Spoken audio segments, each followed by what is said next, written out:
John Travolta plays a reporter doing a story on a health club where Jamie Lee Curtis is an aerobics instructor in Perfect, one of 4 new movies we'll be reviewing this week on At the Movies, the movie review program. I'm Gene Siskel, film critic of the Chicago Tribune. And I'm Roger Ebert, film critic of the Chicago Sun-Times.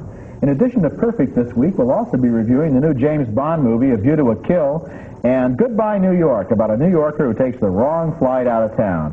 First, Gene starts with Fletch. Fletch was a big surprise for me, a delightful surprise, in fact, because it stars one of my least favorite actors, comedian Chevy Chase, who too often really just winks at the camera and says, in effect, "Aren't I funny?" Not here, though, because his character Fletch, an investigative newspaper reporter, finds himself up to his elbows in a drug-dealing story where one of the culprits has just asked Fletch, believe it or not, to murder him in exchange for money. Why don't you try suicide? Believe me, I've thought about it. But my company's taken out a very large life insurance policy on me. Suicide would nullify my insurance. But murder does not.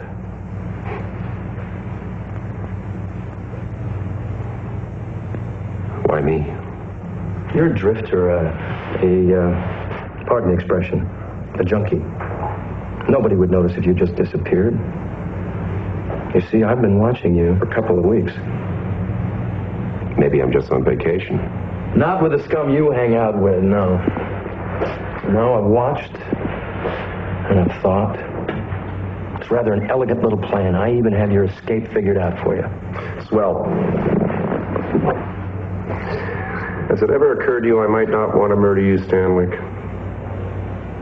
I've got $50,000 says you will. Now, the movie has a lighter side as Fletch finds himself on the run from crooked cops. So he hijacks a kid and his car. I always use a little chewing gum in these rides. It filters out the pollutants. Of course, you got some good grill work there. Keep out the ozone. I got to get this thing up to 95. Check out the fluorocarbon output. Don't worry about the speed limit here. That's why we got the police escort. You'll come. As far as you know. Are you going to take me to jail for car theft? What, you steal the car? I sure did. Well, I'm not even sure that's a crime anymore. There've been a lot of changes in the law. All right, stop. Hey, look over the truck. Whoa! Nothing, it's a little game I play with my buddies. Kind of a hide-and-seek kind of a thing. They love it. What a day! Woo! Can you tell that this film has been edited after Beverly Hills Cop? That music, the soundtrack, that kind of thing. Fletch is funny, exciting, full of authentic villains who scare the character of Fletch just enough so that Chevy Chase's funny lines really work as comic relief. I have to credit director Michael Ritchie for keeping a tight rein on Chevy Chase in this picture. This time he really does play a character in a very slick piece of old-fashioned commercial movie entertainment. I like Fletch a lot.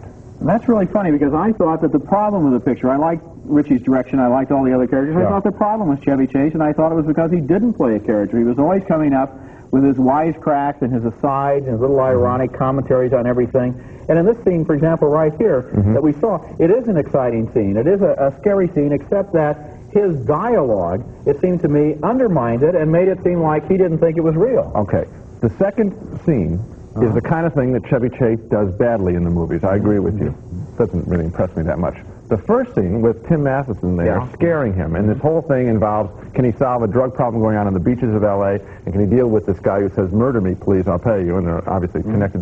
That stuff was actually quite exciting and very good drama. So there's more of that than there is the chase scene in the picture, and that's why I like this film. Well, the movie is based on a bestseller, the whole series of bestsellers by Gregory MacDonald, and obviously Fletch in those books is kind of a wisecrack kind of guy. Right. But it seemed to me here, what Chevy Chase did was go over the top and turn it into his comedy. In other words, he's a comedian in a movie where everybody else doesn't know that it's supposed to be a comedy. I have had that complaint for years about him. I didn't have it this time. I think, in terms of weight, it's much more weighted toward a serious crime thriller than it is to comedy. It's interesting. Next at the movies, 007 tries to prevent California from sliding into the sea.